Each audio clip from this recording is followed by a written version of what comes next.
you've been watching The House of the Dragon. I think that's been pretty bold in places with its storytelling. It's shocking, isn't it? They've kept that thing from Game of Thrones where they like to shock people, but that's not always a bad thing. Sometimes it's a piss take, but it's usually not really a bad thing. It's like there's a few scenes in that I thought were just brilliant. I do know, just scenes. That where Daemon goes to kill his wife. That was as well done and as, I'm sorry to say, funny as anything I've seen on television, because it's like he doesn't say a word and she does all the talking, and we've not met this character before, and he refused. He doesn't like her at all, and he calls her the bronze bitch. And she was seen perfectly fine about 2 minutes before he met up with her, and then she's fallen off her horse. She's broke her back and her head's been smashed in,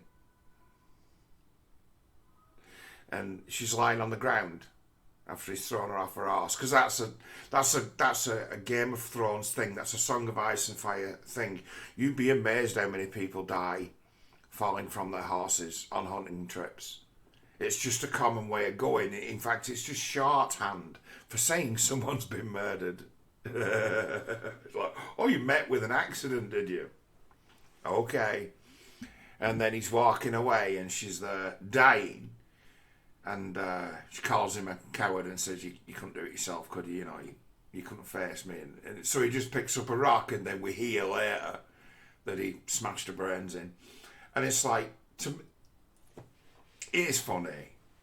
It's like, look who you're dealing with. It's like the Targaryens. These Targaryen people are not so well fucking wrapped or put together. And the people around them, well, superstitious.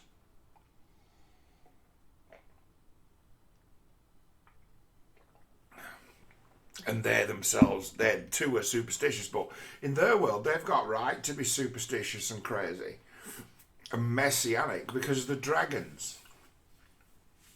Now, if you get, in the real world, you get people who are like that because they've got money. I suddenly am magical and everything I touch turns to gold.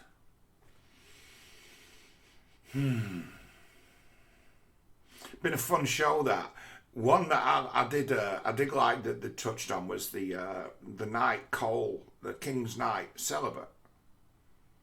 And it really mattered to him that he got that top job. I mean, it's a big deal. That's like the biggest deal for a knight in Game of Thrones, to be a King's Guard. And to be celibate is part of the order, and they accept it. They don't even think about it. They'll take the job.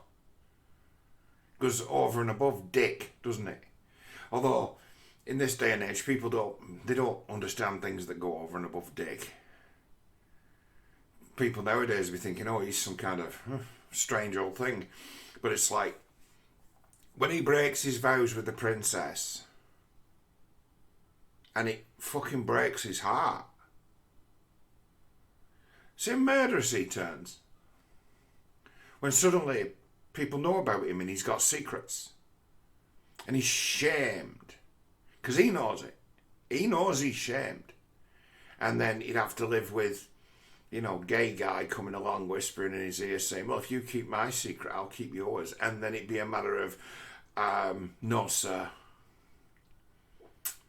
I'm going to beat you to death in front of every guest at this wedding.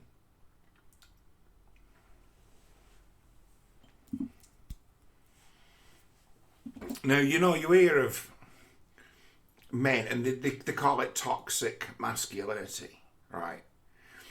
If you break a guy's heart, right, the chances are that's the kind of reaction you'll get.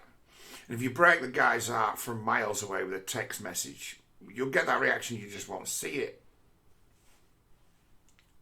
But it's like, you take a guy like, what happens to people on the internet? Like, they call them the incel, single men on the internet. Incel. They've had this label applied.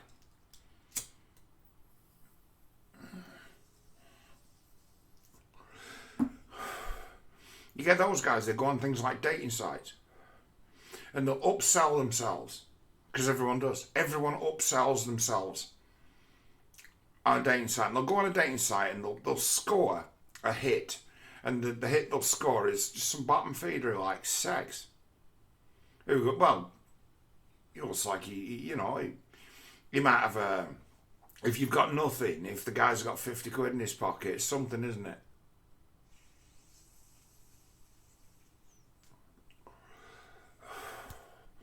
So these bloody poor lads who's following all these fucking idiots online saying you need to do this, you need to do this, you need to do this, you need to do this. And he's put all these things in a practice, and then someone's flicking through, some fucking rotters flicking through and says, look at this one who's made an effort. Yes, have a go at this one. Go through him like a dose of salts, use him like a fucking sex toy.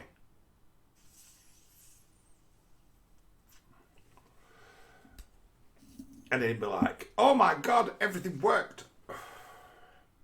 It worked. Yeah, and the guy would be thinking, oh my fucking God, I've learned something incredible. Wow, and you see him. And suddenly it's like, fucking hell, he's smarting himself up. You're going to be a YouTuber or someone who puts pictures of themselves out like, he's a chef, what's going on? And then, they all pop up in a relationship with, on the social media. And then the next thing you know, gone.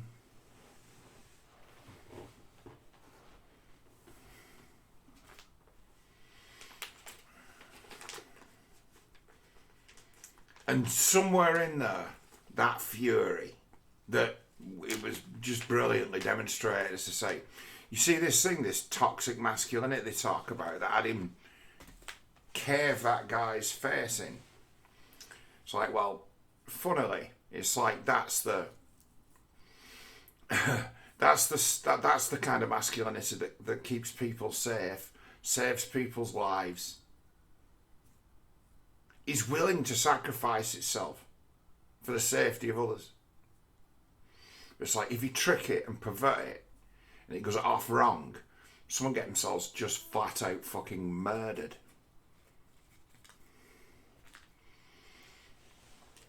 And you see how when they did episodes years later, what a fucking bitter fucking bullying piece of shit he's become. Like, completely consumed with his own pain.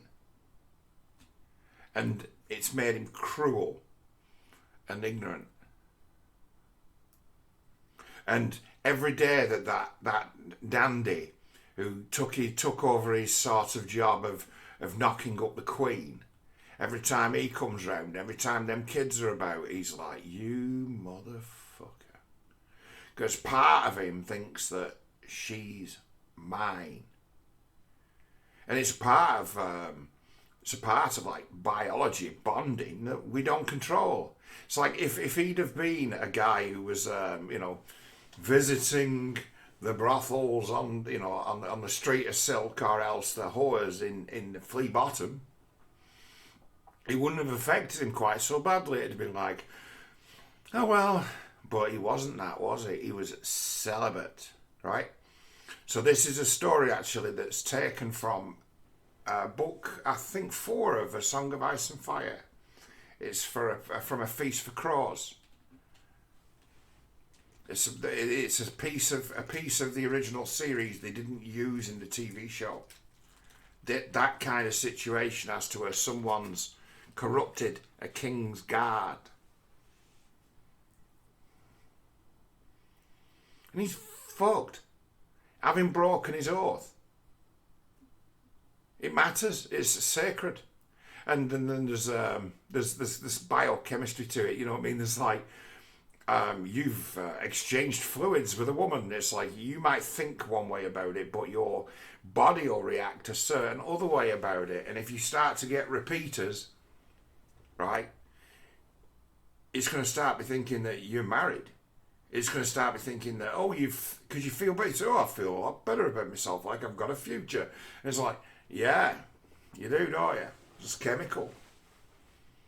You get the urge to start building And you might not be building out in the world, you know, physically, but in your imagination you're building. You start planning.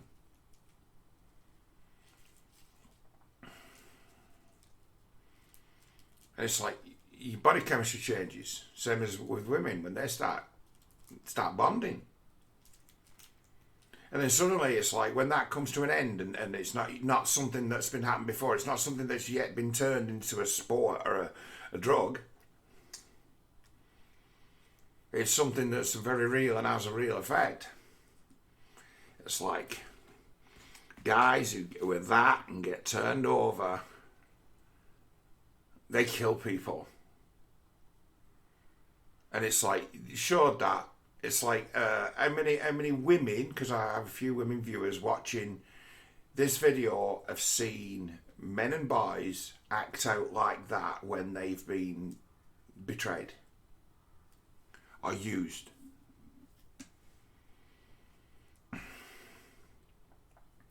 It's like, you know, this tells you here, and this says something's got to be done about all these black trans people who get murdered. It's like, that's the situation. That's what murders them. They unleash that.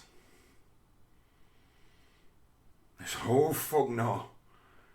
And you'd be getting yourself murdered in a fucking hail of punches, exactly in the same way as they showed in that.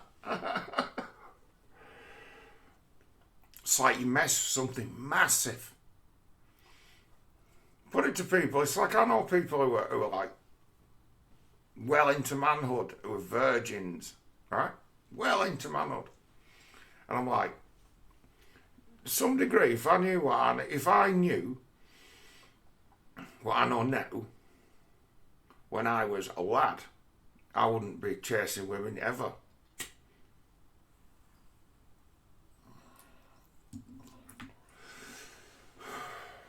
And it's like, why is that? So because the downside outweighs the upside. It's a losing game.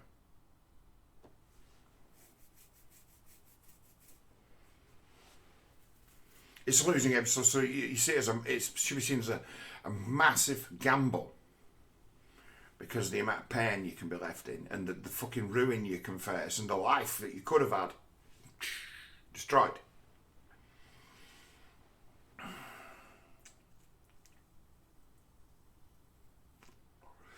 People don't treat it as if it's a high risk activity, because it is.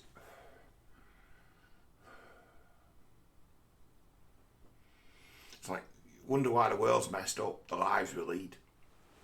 And look at where we are. There's a thing, I go on that Twitter now, and there's people that I follow and people that I don't, but I keep getting people who I follow also follow, so it tries to promote crap at me. And I saw this Zuby, who I've seen kind of around. Yeah, it's a Twitter guy. And he answered somebody's idiot poll. And it comes up, this guy commented, you know. He answered someone's idiot poll. What would you rather, a coin flip for 50 million or £1 million? And this guy, well, it's like, he's like, oh, definitely flip for the 50. All or nothing. And $1 million's not really going to change your life anyway, is it?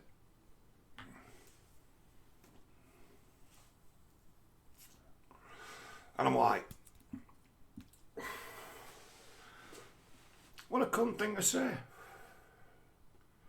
You know, by way of money to lay my hands on, the richest I've ever been is to have had about 2,000 quid in the clear. Where I could say, oh, yeah, I could invest this, I could spend it. That's the most I've ever had in my life. Right, you give me $1 million, right? If you give me $1 million, I don't know what I'd do with it now because the world is fucked. But if you'd have given me $1 million when it wasn't, I could have turned $1 million into a lot more money than $1 million. How, John? So, you see how much interest you can get on $1 million to start with? just without even doing anything at all. And then it'd be a matter of, once you've got chunks of money like that, it would pay you. You could make money just by diversifying that asset. You make money. What do you mean? Foreign exchange. And if you want to really get into a business, if you want to be a millionaire, right? And you want to never spend any money and you want to make money, so let's set yourself up in business. As what? Get yourself a truck. Start collecting scrap metal. Excuse me? Yeah. Get yourself someone to work with who's got, a decent back on him and a decent set of hands. Get the gear you need for a bit of lifting, because that makes you money. Get yourself a truck. And deal scrap metal. What? Yeah, scrap metal is smart. Scrap metal's about the smartest thing you can be doing. Oh, what? Yeah. I'd diversify, I'd invest in scrap metal. And I'd put myself to work.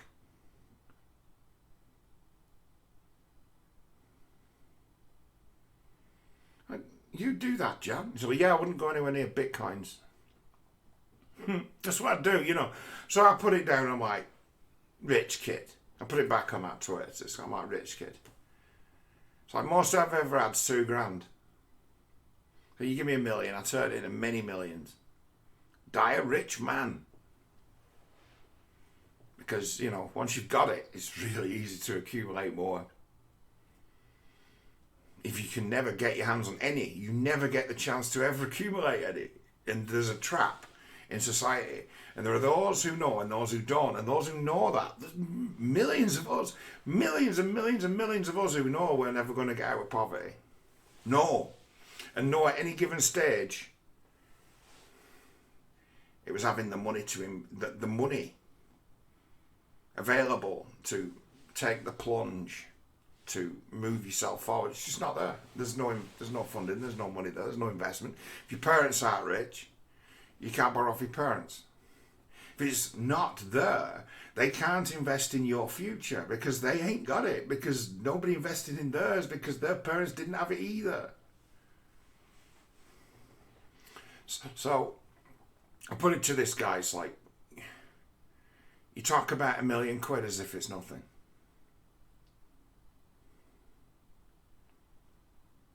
So this guy responds to me, he says, don't be salty. I've worked hard for my money. Don't be salty. So I'm like this. You're running a search here, by the way, but I'll do the actions.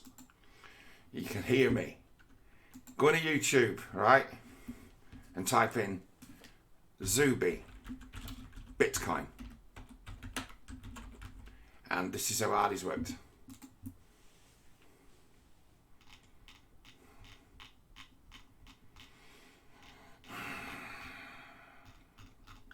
This guy, for a living, talks up Bitcoin. Is Bitcoin a good investment? Bitcoin and tyranny. Bitcoin offers escape from CBDCs, a dangerous technology. Gold versus Bitcoin, a real talk with Zuby.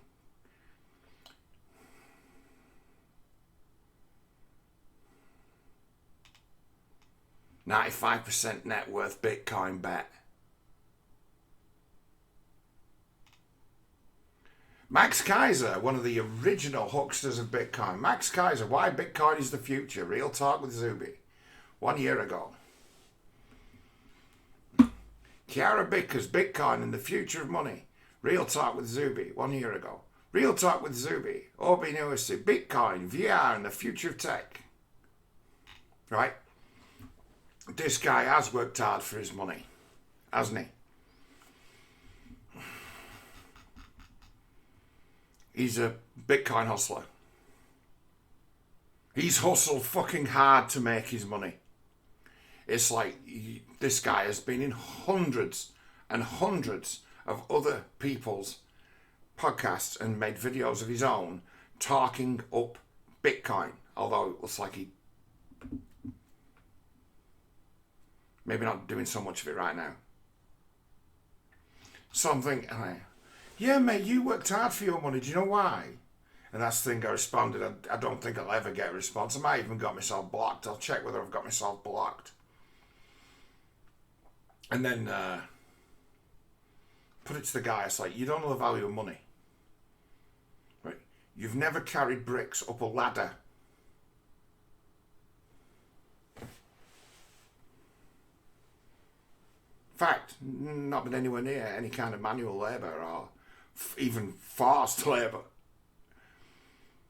And then I shared a little anecdote. Like, when you've been knocking out plaster with a hammer and chisel all day, and your wrists have swollen up and you can't feel your hands anymore, and you know you're going to be doing the same job for the rest of the week, and you can't quit because the guy who hired you will report you to the benefits office if you quit. It's like, that's earning. That's earning when you see, like, you get, so come and help us on a job, it won't be so bad. How much you going to pay me? 20 a day. And you get there and it's like the sort of work they couldn't get anyone to do. And they'd be like, well, if you don't like it, you know, I can always just ring up the job centre and tell them that you're working on the sly. Duh. It's like, ever had a real world problem like that where earning enough to maybe the weekend, maybe go for a pint, maybe see your mates, maybe, you know. You have to go out and do something that's actually illegal. You ever been that? You ever been in that situation where you've got nothing? And you can be exploited like that? No, hasn't got a fucking clue about anything like that, doesn't know a world like that exists. So I share that tale, adding a little joke at the end just to say, you know, you get your benefits cancelled. Black economy. So I left that Angus to say, oh yeah, I've lived on the fucking wrong side. I've worked on the black economy. I've been an illegal worker.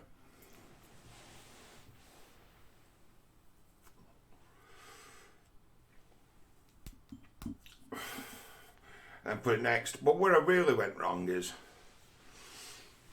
when I was tapped up years and years and years ago about Bitcoin, back when you could actually mine it yourself if you had a mind to cannibalize a load of old PCs together and go and find some multi graphics cards, old motherboards, and if you could for cheap find the cards that go on them and use them as processors, you can basically make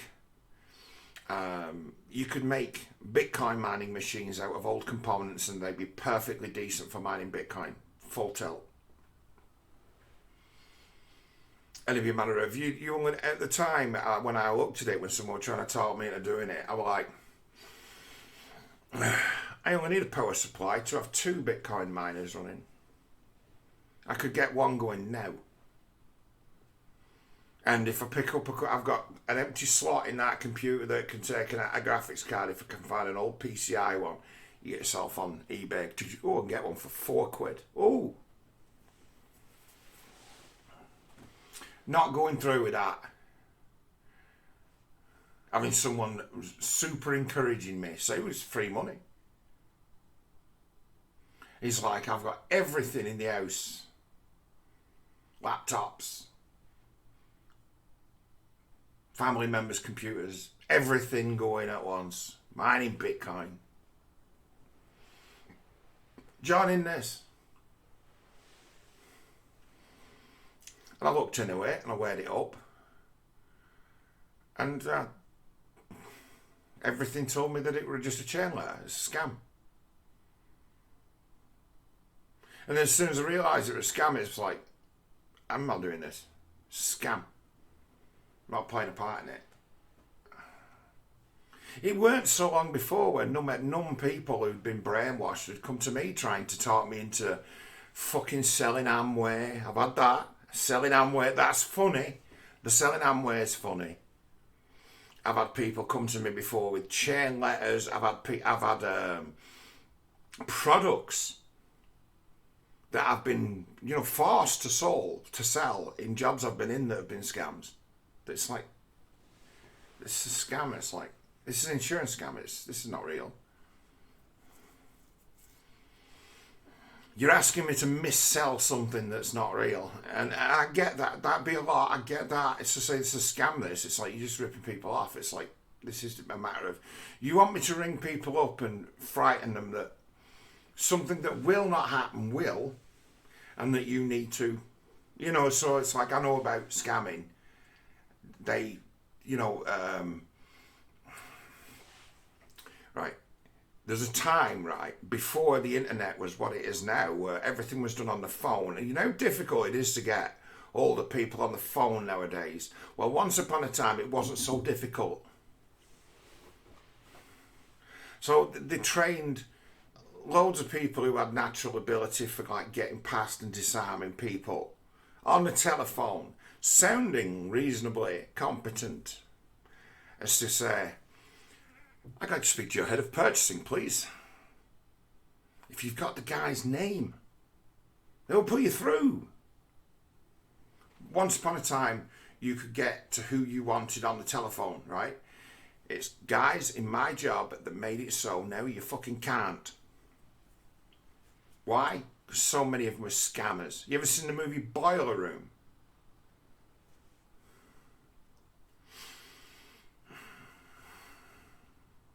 And it's like, I'm that guy. I'm that guy. Even to the tune that my favourite joke in the world is the one about the chip shop. Because there's a variation of that joke in Boiler Room.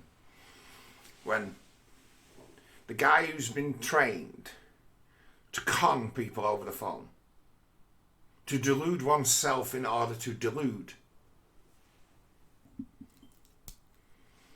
guy rings him up to sell him a subscription to his local newspaper, and he gives him a masterclass now to make a fucking sales call. It's like you expect to sell things talking like that. What? You're a fucking professional. You do this for a living. You're ringing people up and that's what you're doing. Don't sell it me, fucking arsehole. It's like, you don't know what you're doing, shall I show you? I do that too. It's like, you don't know what you're doing, you don't know how to sell nothing. What? Yeah, you're fucking useless. It sells itself. It's like, don't get in my face. And if you're going to sell it, sell it. If it needs selling, it's not worth buying. So, those who know, it's like, fucking come to a con man with a fucking scam. Come to a guy like myself who's being a fucking con man, because that's what the job's been. Con man.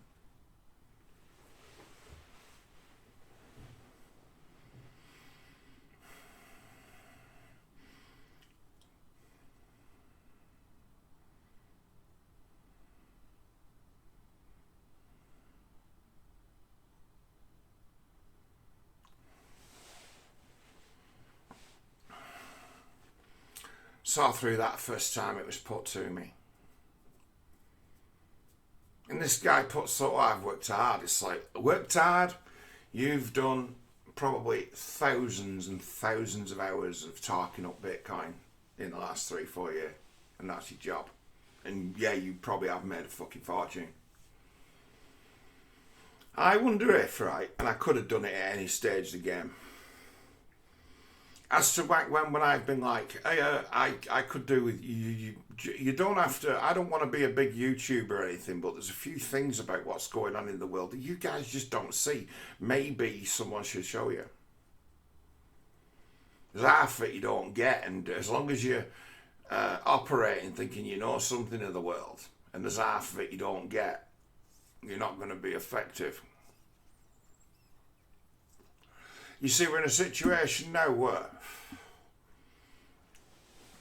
we've got desperate need of fucking some like leadership in this country, because as terrible as it might sound, because I'm not that kind of guy, I think we've got to take the government down.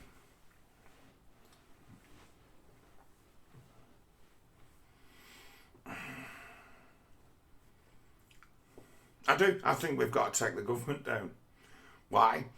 Because they're sleepwalking us into a nuclear war. And that's actually, you know what they said, climate change. Climate change. Let's glue ourselves to the road to stop oil. It's like, no, glue yourself to the road to stop a nuclear war. Do that.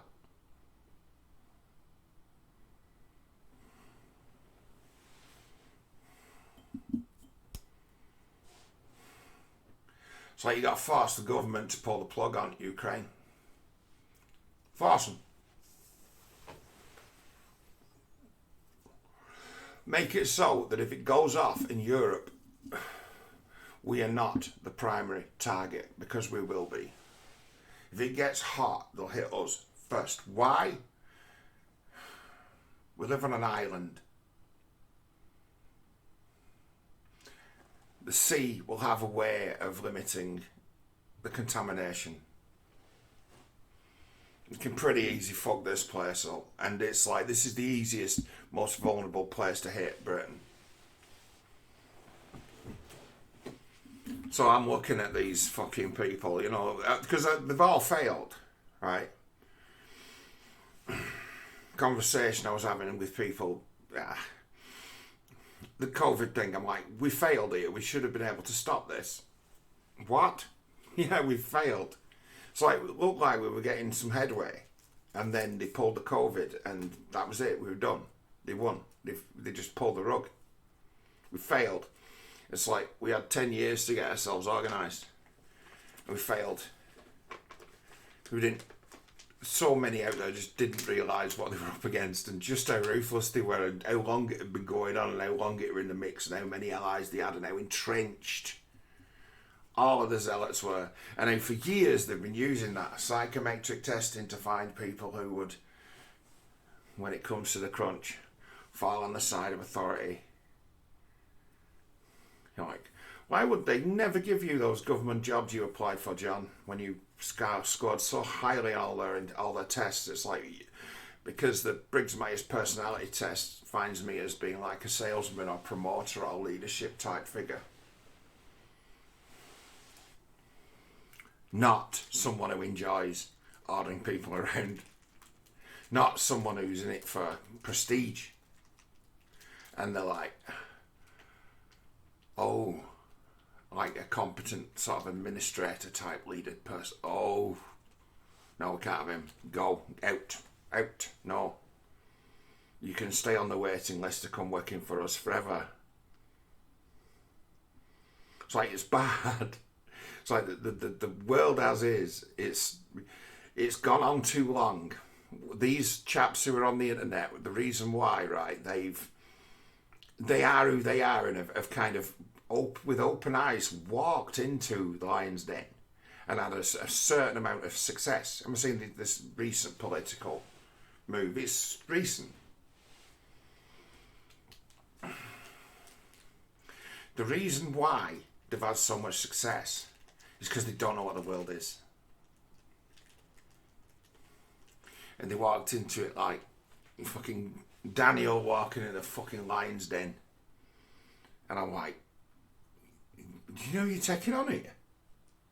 And it's like, I put myself down as like one of these conspiracy old boys. I've been around for a very long time, so I've been watching for patterns for decades, noticing how things slip and how words change.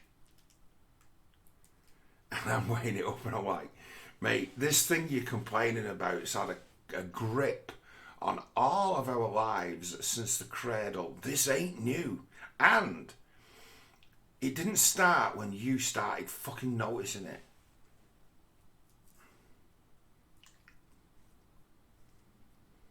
I'm saying to you, you know, your younger generation, there's people who are my age, right, 47, 50, we understand it a bit more because we understand that we've been round this track a few times.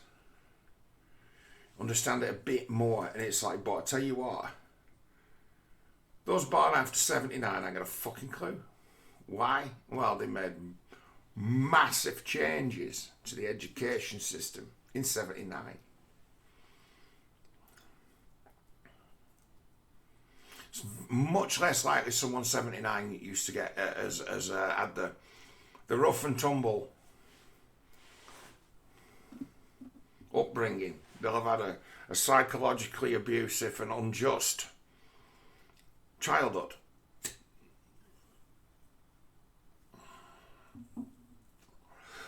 Where I had a psychologically abusive, violent childhood. But it's like the violence of it, it's taught you that, you know, you've got a choice here. You've always got a choice. It's like no matter what the situation is you find yourself in, you've always got a choice. What's the choice, John? It's like, well, if you know you've got it in you and it's close at your command, if you really want to, you could pick up that fucking hat stand and start killing people with it. Straight through the fucking head. But you're not going to, are you?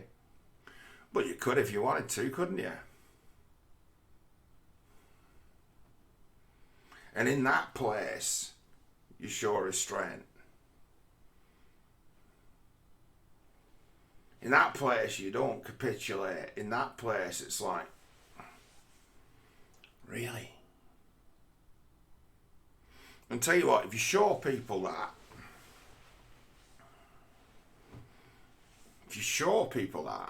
it's usually the end of you.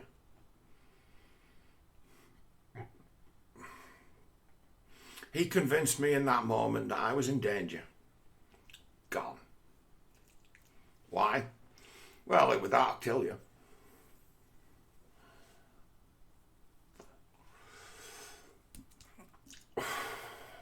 I think we've all got it in us to be killers, and if we don't recognise that, that's when we end up in trouble, when the blood fucking gets up. And I know, I get it, when it's like, oh, hello. Really? And with me, it's like like something nostalgic. You know, something that you remember from youth. That, you know, it's like Star Wars, nostalgic. You know, it's got a mixture of different associations. Well, I have nostalgic feelings when violence ensues. It's like, oh shit! It's when you actually remember. This is actually what it is to be free and kind of have your destiny in your own hands. And it's a brilliant test. It's like, because people, you'll find that they'll go, no, and they'll sort of like naturally roll up into like a fetus ball and beg for mercy. And it's like, when someone does that, right, and they think it clever, and I won because I begged for mercy, it's like, what a game they've just learned, if that works. And then you get others as to, no, you're testing them to the limit, and they stand, and you're like, oh, here we go. And that, boys and girls, is how we make fucking friends. That's how we make really good friends. That's how we make brothers. That's how we join. That's how we get together. That's how men decide, hey, you're all right. You'll do for me. That's how it works. It's like that. It says, like, good mate, this, that bastard hit me so fucking hard. And I'm like, what am I doing fighting against you?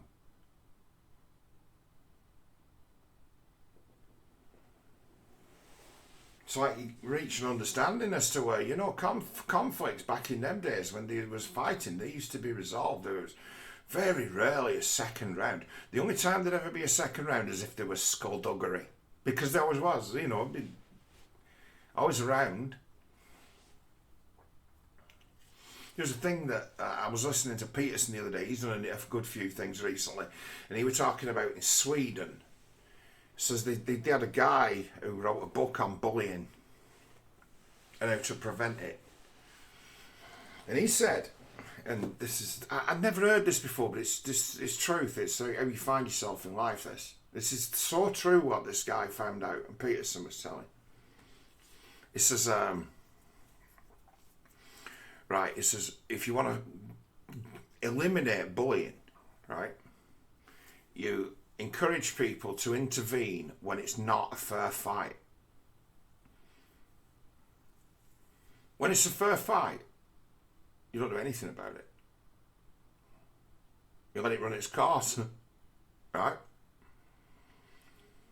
But if there's a power difference or a power differential, or it is just a flat out case of straight up picking on people, you intervene if there's a power differential. So you prevent unfair fights from happening. It'd be just a rule. Intervene when it's not a fair fight, and you'll eliminate bullying. When it's a fair fight, let them fight.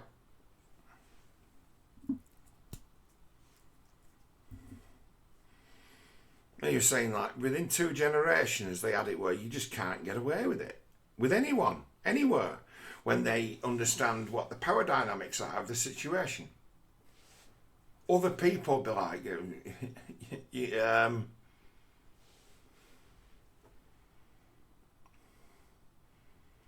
it's like a 9-year-old having a go at a 4-year-old, because you get that. Like, that ain't happening. And you sort of, the behaviour then becomes anti-bullying, doesn't it? You make the norm, because everyone who's been picked on, if they have had someone come in on their side and say, this is not fair, this is not a fair fight, you knock this the fuck off, you've been saved from it. So it's kind of, the onus is on you to save someone else when the opportunity comes to you.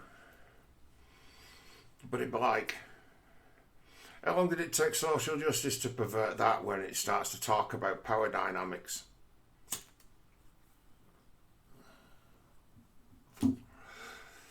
Change them. Where real power dynamics are intellectual and physical, that's it. No race, no sex, no, it's physical and intellectual. It's like I can intellectually bully someone who's stupid and provoke them into violence. And it's me who's guilty of bullying, not him. It's true. I ain't got a problem with it. You know, if you mouth off and someone hits you, it's like, well, you know. So you're answering this. You're playing the same game. It's right. So it's like there's 2 ways of bullying. Physical. I'm bigger than you. I'll fucking slap you silly in here. Have some of this. Have some of that. Have some of this. Right. And then there's the making someone feel stupid. I'm quite good at that. I could bully someone like that. Don't do it. But I can do it if I want to, and you know, sometimes I do.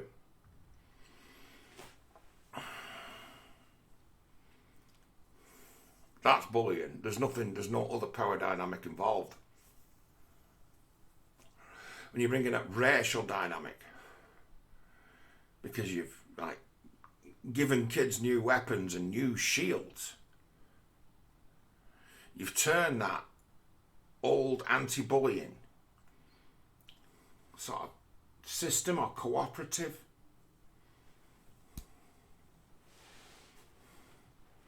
Once you change the rules and it still gets applied, you've let the bullies weaponize it.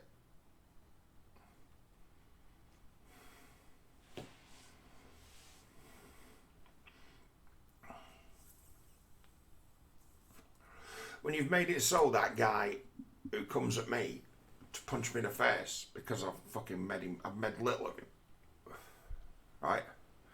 When you've made him the criminal and me innocent, he just came at me. I don't know what it was, must have been something I said. He just came at me like a maniac. And I'm in the right and he gets in trouble. Your system's gone. There's no law and order. And it's been like that for most of my life. I worked that out as a very young child. that your chances of justice are slim, because people can always lie, and people can always get their friends to tell the same lie, and then suddenly 5 and 6 people have witnessed what you did, and it be an open and shut case, and you history. And it's like, you've had this done to you, John? It's like, yeah, when I've been like 6 and 5, 8. If we all get together and tell over him, it'd be a weapon that the boys are deploying against the target. And then they're coming at you like, oh, you've been a bit of trouble with teachers, have you? Teach you, won't it? It's like all fucking different world. Right, you've got it where, right, there are those in the world out there who put themselves out there in the world who are aghast at the childish nature of those who they find themselves like anonymously opposed to. And it's like, it's because you didn't go through bullies at school, or you didn't assimilate that pattern or method, as to say, when that arrives again, where do you know it from? And it's a matter of, this is what evil little kids do. Kids are fucking terrible. Kids are evil as fuck. People who say they aren't are absolutely fucking stupid and likely on the way to a disaster with their own kids. If you don't think kids have got like even a greater capacity for evil than anyone else, like, you're fucked.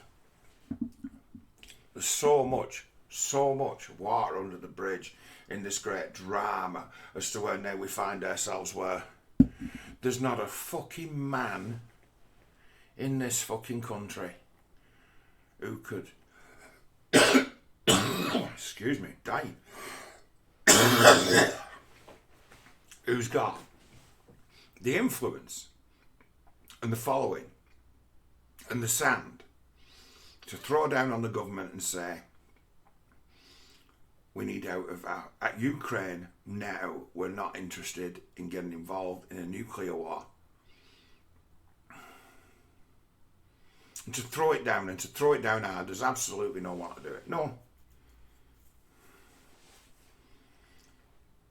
And it's like, between the whole fucking lot of you think by now you'd have managed to muster one person with sand who you could get behind, but it's a matter of, oh, as far as I've seen it, as far as I've noticed, as where I've operated and created relationships with, both this sort of ostensible outsider audience and some of its content creators and its community, they've been at war with each other constantly on their own side. Much in the same way as you see being exposed as what's going on in the Labour Party goes on the right as well. And it's the same, it's purity testing, it's shit testing. You're fucking terrible for it. Doing exactly the same thing as your opposition would be doing. In essence, having the gaslighting of the fucking confounding nonsense coming from the left, because they're like, hey, right, it works like this. It's like, this is how it works. Please learn. Right, so, all right. Have you got out? What is this? Oh, someone's diary I found. What? Yeah, I'm just plumbing it for ideas. Right, okay. What if we tell them that they'd better get used to the idea of eating crickets? What? Yeah. What if we tell them that? What if we tell them that? It's like, that'll piss them off, won't it? Yeah, it will, won't it? And that'll be it. Any more in there? Dinosaurs. What? It's like, yeah, let's tell them that we think the dinosaurs might have left and not been destroyed. Well, it's confounding. There's no one can disprove it. Yeah, tell them that too. Yeah, that's good. Yeah, I like that. Yeah, right. Okay. What else have we got? Aliens. What? Yeah, well, it's impossible to fucking prove or disprove. So, while people's fucking imaginations are all set up and everywhere and all things are coming at them at once, why don't we give them a dose of aliens as well? Tell you what, let's send a donation to Uri Geller, shall we? Get him on Twitter, cracking on that. It's alright, the aliens are going to come and save us. What a good idea. So, well, that'll piss them off. It's like, it's good, but it's like, I want something that I know that Gad Sad is going to tweet about. I want to be able to know that I'm fucking playing the guy like like a puppet. Right, let's tell them that if teachers don't sign an oath of loyalty to the LGBTQP+, that they'll be fired. We'll tell them that, shall we? Yeah, but that's not, it doesn't matter. We'll sources say. Sources, our mate Steve. Okay. So it's like, there's a game being played, right? It's like,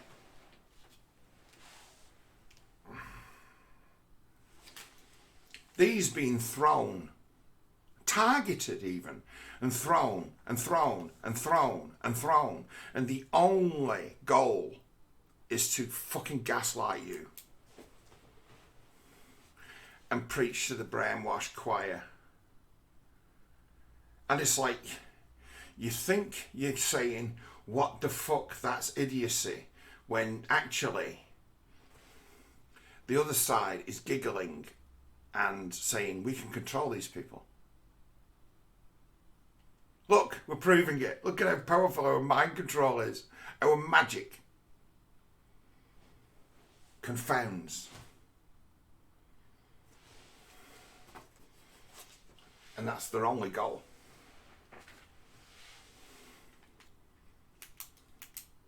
Don't get it yet. Some people are fucking close to getting it. Some people are close. I think Biden's the one who gives the game away. Why? Because Biden is brilliant. He is. If his goal is just to gaslight, and just to confound, and just to annoy, and just to irritate, and just to distract, he's the greatest president in the history of the world. The greatest clown ever. Nobody knows what he's thinking. Nobody knows who's really in charge. Nobody knows the man's intentions. Nobody knows if the man's even at home. Yet, the most powerful man in the world, in theory, can unleash the US military, is in charge of American foreign policy. That's a mind bender, isn't it? And what a fucking piece of work. It's like, if it's going to be stage managed, what happens next? They're going to foist someone upon us as to say, right, the great coalition's coming together of the wise and the wonderful, and they are going to come up with solutions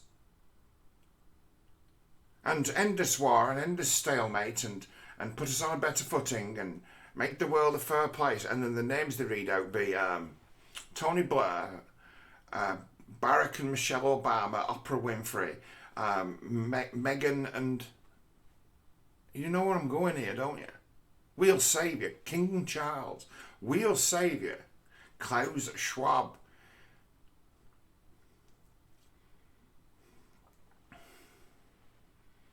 I have no doubt of all the things said to gaslight that I tell you what, those technocrats who want to take it over, they ain't giving up and they ain't just fucking with people. They're not gaslighting, they're not running the mouths. They're not playing for anything other than everything at once.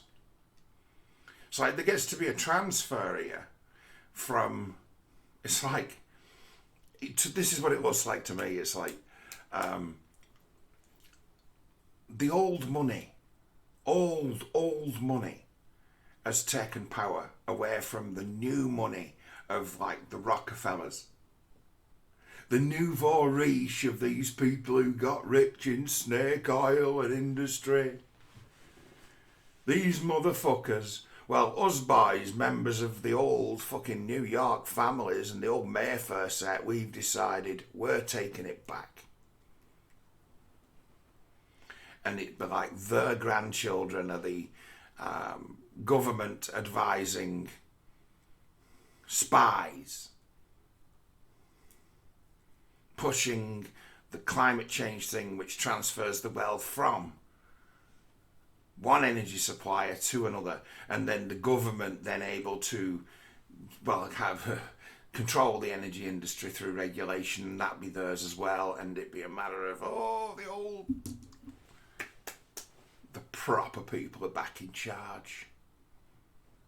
The proper people are those who've adopted their mantle and inherited their wealth.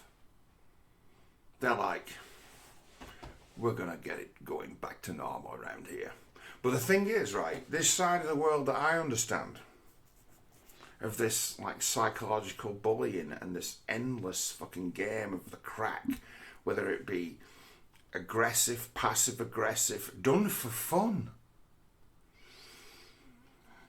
dysfunctional, fucking ruthless, right? They don't understand that.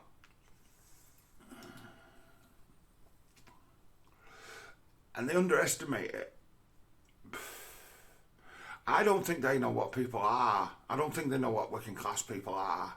And it's like, experience-wise of the ups and downs of life, it's like they're rookies and we are masters and veterans of the churn. And it'd be like, things become uncertain, you know. It's like it won't really take for too long for those folk who are like Ivory Tower. Do you know who I am? It'd be, do you know who I am? And it'd be, yes, and I'm here to rob you.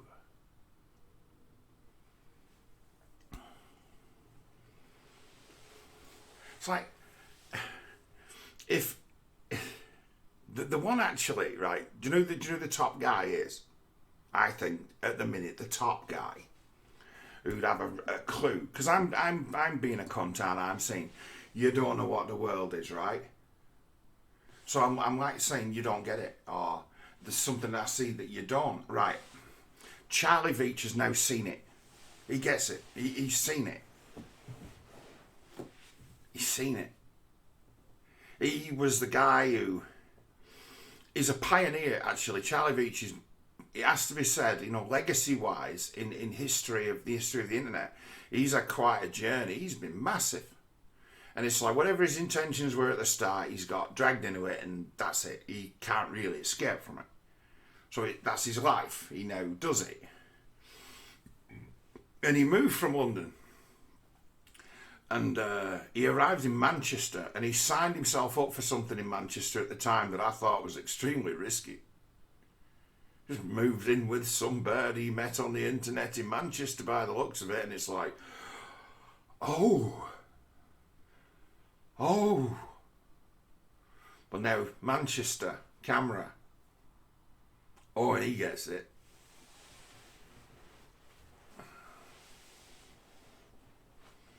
It's like he's done it. He's been he's had a walk around that Piccadilly Gardens a few times and said, like, this is what this place is.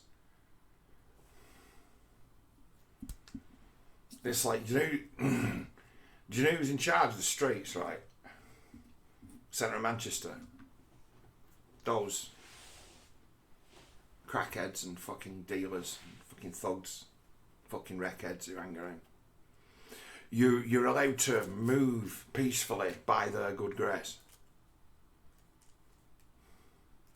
And every now and then they demonstrate who's in charge.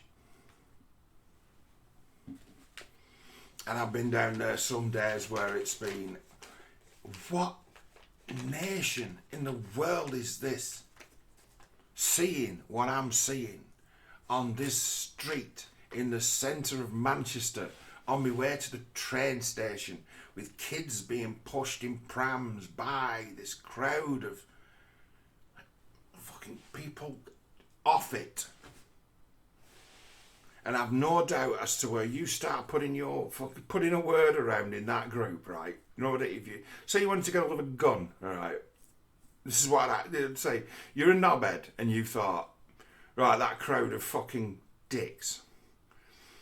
I bet I could buy anything from them. You could probably get some smag and some spice and some crack and some weed. But if you were to ever like come to them to say, could I buy a gun? You know what, I could get my hands on a gun. You know what they'd do? They'd say yeah, arrange a meet, and then when you got there, there'd be 5 of them waiting to kick your fucking head in and rob you, and you'd have nowhere to run. Because they know you'd made yourself vulnerable. They'd see that and do that before they even thought for a minute about making a few quid as a middleman selling something. Why bother? Why not just take the man's money? It's like that kind of, yeah, they're that bad. And it's like, all right. Like, where else have I seen this kind of activity? Like brazen street,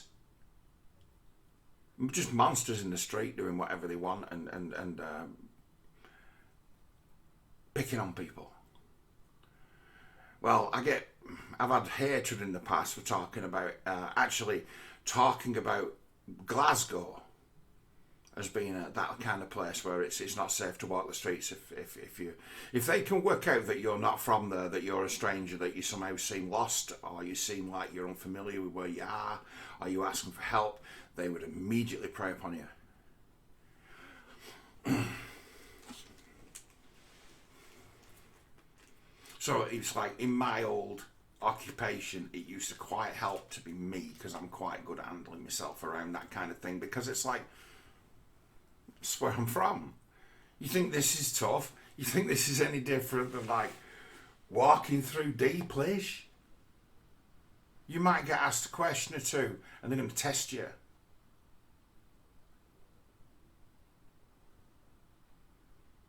And once I had some guys think about mugging me once. They thought about it, they didn't do it. Subways in the centre of Rochdale. I used to go around the bus station. I've got my headphones in, iPod, the type thing, you know. Back then it had been a CD player. Walkman. I've got my headphones in. And 3 guys walked past me. And I could hear him as well as hear the music, and they're like, have him. He's got his headphones on. I stopped and turned on them. And they were like, and then carried on walking. I'm like, really? You're in a good spot, right? Because no witnesses. That's why they attempted, that's why they thought, good timing, have him, right? Good spot because I had like my work shoes on. Now I could break fucking shins with them. A pair of trainers on, I'd have been like, you son of a bitch. But no, I had like a big pair of shoes on, and I'm like, I had boots even. Like a pair of Caterpillars. One for work. Not steel toe cap ones, just ordinary. I like boots rather than shoes, or I did then. And they'd be like, and I've got my boots on. What a day. It's like I robbed them. But they just... Yeah, you're right, mate, yeah. Sheepishly just walk away.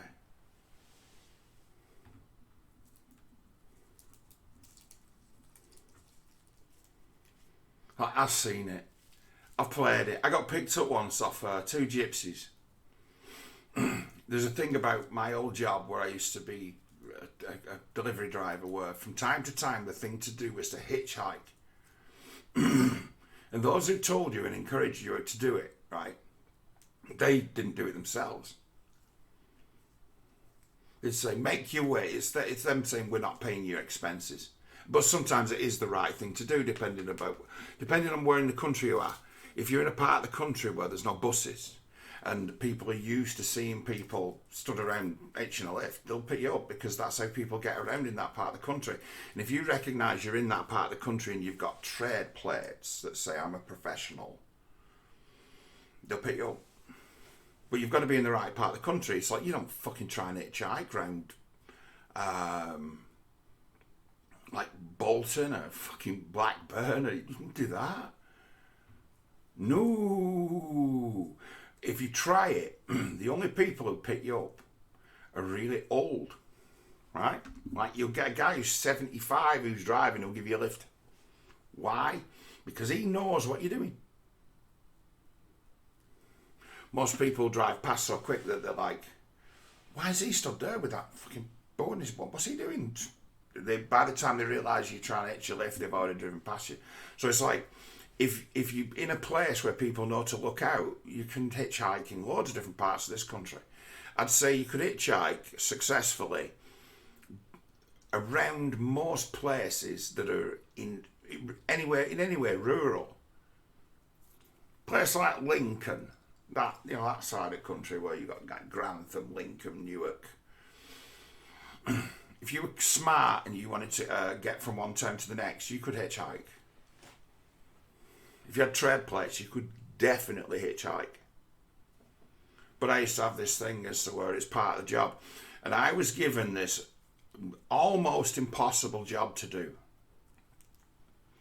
which was to get from right out in the country, I think it was Warbury or something. It was such a small place, it was like a village. And it was like dropping off a vehicle to a business and then, okay, there's no way out of there, John Boy, and you need to get to Bristol. And it'd be about 80 miles away. So I'm like, how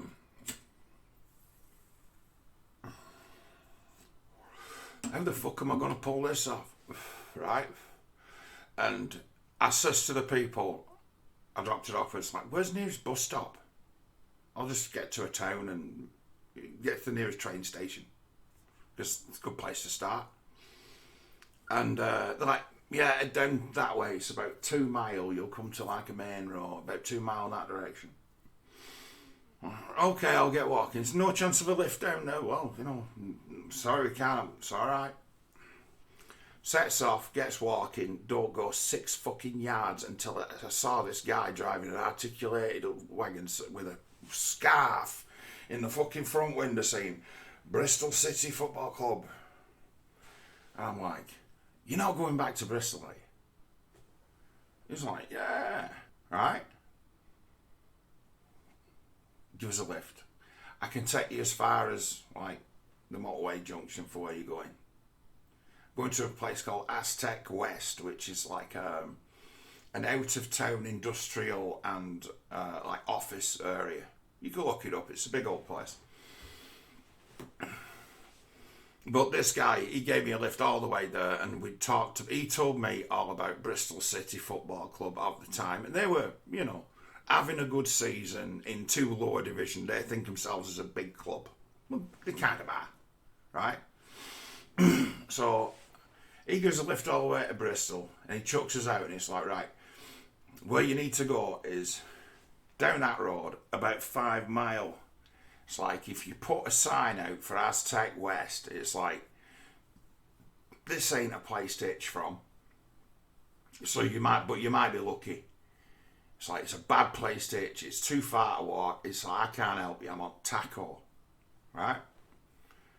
There you go. So I makes myself a sign saying Aztec West, name of an industrial estate. So I'm hitching with trade plates. So I'm basically not a stranger, although I could have stolen them.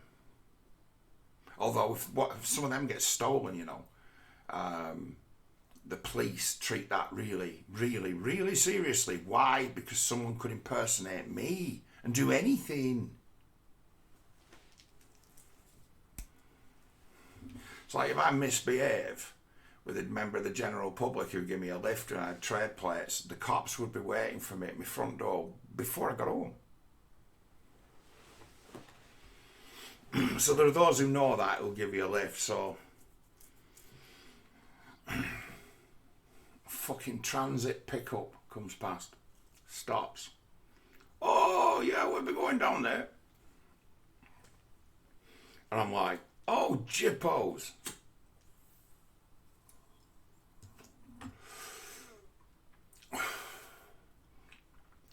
Thing is, I'm from Rochdale, right? It's rough as fuck. And the line that gets drawn between Irish and fucking Jippo, it's just forever blurred. It is, it's forever blurred. They get mistaken as being Irish and they get branded as Irish, and then people say they're fucking Irish. It's like, they're not Irish, they're fucking tinkers.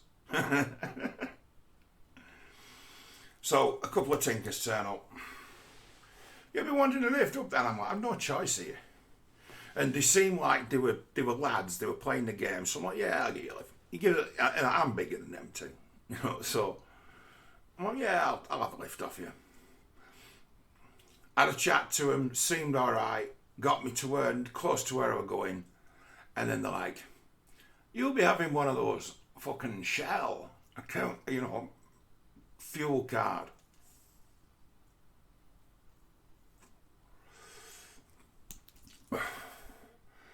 And he says, in return for this lift, you couldn't like accidentally just leave it behind. He said, there's a few quid in it for you.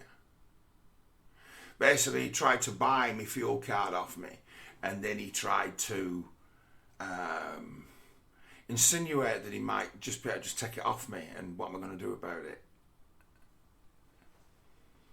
And it's like that sort of Jippo language. It's like they run things by you and have you confused because of the way they talk so fast. And it's like, it's from the guy's demeanour as to where I got the threat before the words came out. And I'm like, nah, mate. I'm like, it's my job. And the fucking histrionic cunts are like, oh, you'll be right and all. Oh, and then he says to his mate, he says, oh, these fellas, he says, these fellas are crazy. He says, these fellas can sometimes stay away from home for a week, just going from one place to the next. These fellas are... See, we're not taking man's job away. We're not losing man his job. Sorry about that. And they dropped me off.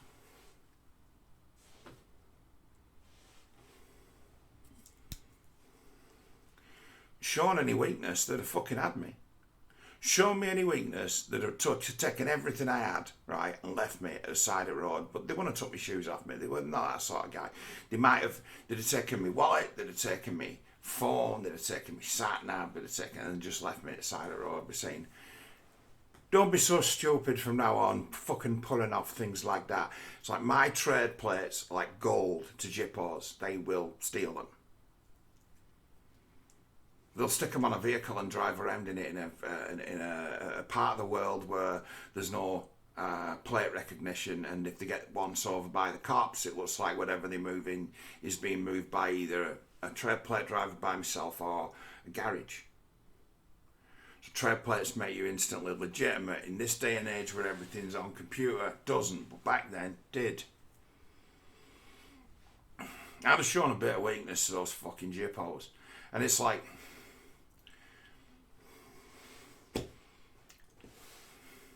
you gangy out there, you know, you what the world is. It's like, what would you have done in that sort of situation? Have you ever found yourself like really vulnerable and in the company of shifty, fucking sketchy fucking people? And what's your run rate like? A walking away with your life. And it's like, mine's 100%, and I've been in that situation more times than I can count.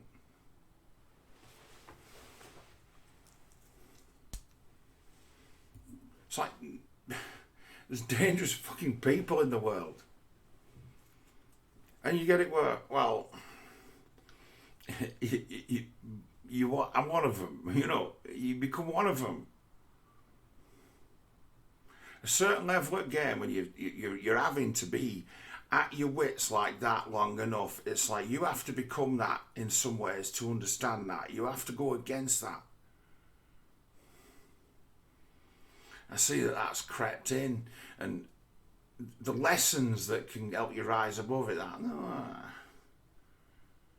that test, it's like untested. Like working class people get fucking tested most days. Right. People at the bottom, we get tested most days by circumstance.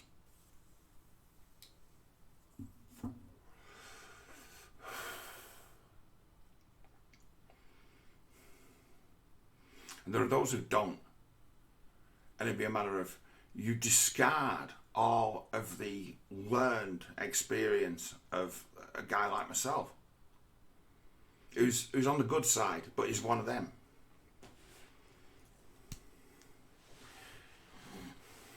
What, you're a bad guy on the good side? It's like, yeah, I'm the best of a bad bunch. Don't associate me with those cunts. I know them.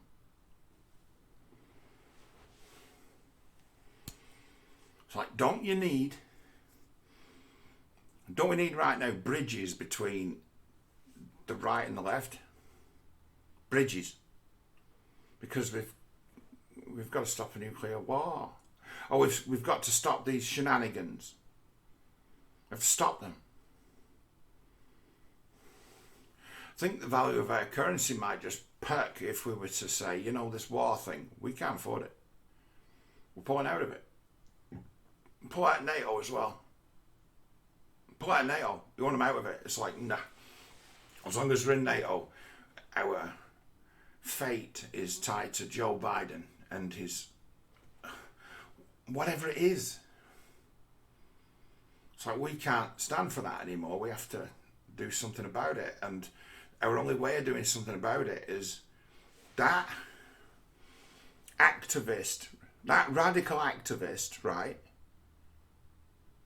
that will glue themselves to the road, right? One side hasn't got access to that kind of talent because of the way the division is. The way you've been divided, you need the left. The right needs the left. Without its manpower, without its access to muscle, without its access to local authority power, without its access to the organisational sort of control, it's like you've got no fucking hope of stopping what's coming, because you've got no fanatics, and the fanatics you've got are not fit for purpose. Theirs are.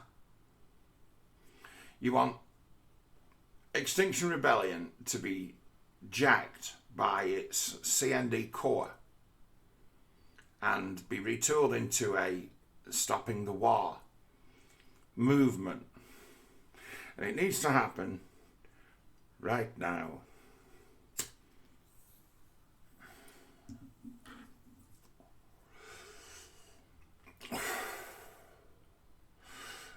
I have an idea as to how that might happen, or already even take shape, and it probably be something that's happening right now, but it's a matter of, that's the movement that you need to support. That's the one. You've got to turn up for that one.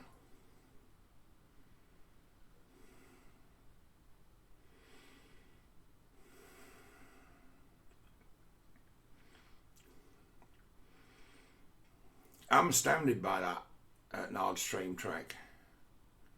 It's flipped the whole table. It's kicked the table over. Nothing means anything anymore, because the leverage, Putin's leverage is gone, and Putin's leverage was the only card that he had, but it was such a powerful card that it meant it was the best insurance that we had against war once. That stranglehold he had, it was actually keeping the peace geopolitically. It's like he's got a stake in Europe doing well. He's in the energy business with them. The more energy they buy, well, they're burning it. It's good. It's all energy. It's like stored up work. That's good. And it be, on the larger scheme of things, people have said, no, we don't want that. And then that then be, when things have turned and because there's been just a concerted witch hunt against Russia, hasn't there, since Trump got it? And that the fictional Russia that they invented, that Trump was working for, because it was a fictional Russia that he was working for.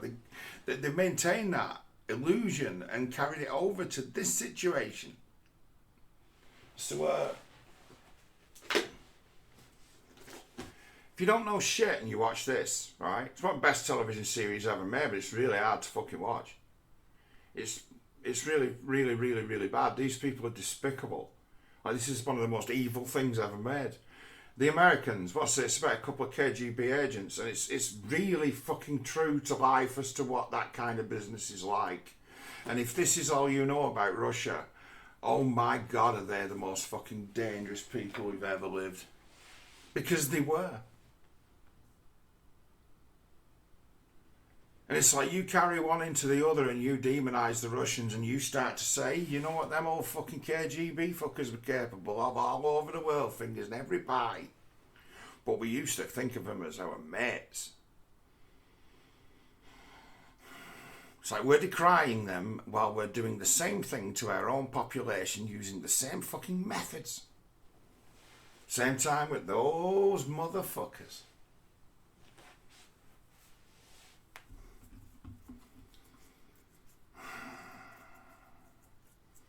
Really down about it. The world I have up here, which means I can talk about quite a few things, having no need to reach for links or citations as to where.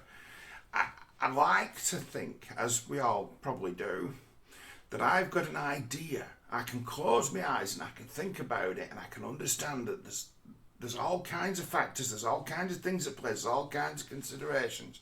And when I put them all together, it comes and it says to me, you don't and could never understand this well enough to attempt to make any radical change to it.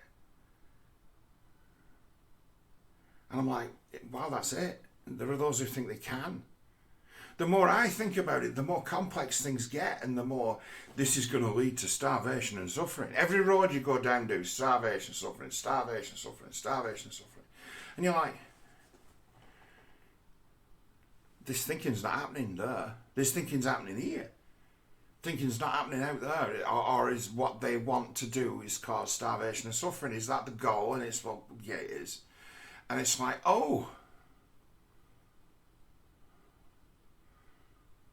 You're like, you're trying to be rational again. You fool, you're trying to be rational. It's like irrational, logical thinking. It's going to get you fucking nowhere against what you're up against. Because they don't do it. They don't carry thoughts through like that. They have a different set of fucking goals, even a different set of stimuli that gets them off. They'll be like, we've blown the pipelines to pieces. That'll confound the fuck out of them. Now what are they going to do? Now what are they going to do? And you think yourself brilliant for giving someone that kind of bag of shit problem to hold. And you're like this. Aren't we clever? We've really screwed the pooch. We've really pissed on their chips. How about that? Who's clever now? And it's like, no one's really thinking about what's going to happen to Germany. They're just not going to talk about it. It's like this whole subject of what the repercussions may be. Nobody's going to want to talk about it. Even the world leaders won't comment. They'll all pretend as if fucking God came down and smashed those pipelines because they cannot engage. It's like, this is fucking bad. It's the worst I've seen. It's the worst I've come across, the worst I've thought about. And it's like, this is a situation. I've envisaged a lot of different, in my thinking, situations as to where things could go terribly, terribly wrong. Taking out Nord Stream 1 and 2. I mean, threatening them, yeah, fine. They're a strategic asset. I mean, you take them into account, absolutely. But fucking just outright destroying them. It's like, if he'd have done that to me, I'd have sent for Ming the Merciless with his plan to how to win a nuclear war with the least possible damage. And my nukes would be heading for, you know, the boys on the Mersey and the Thames and the Tyne. If I was the Russians, if I wanted to make a statement at this moment in time, I would blow this place to kingdom come.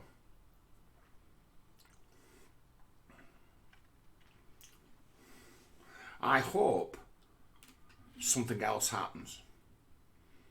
But no one's doing nothing. So,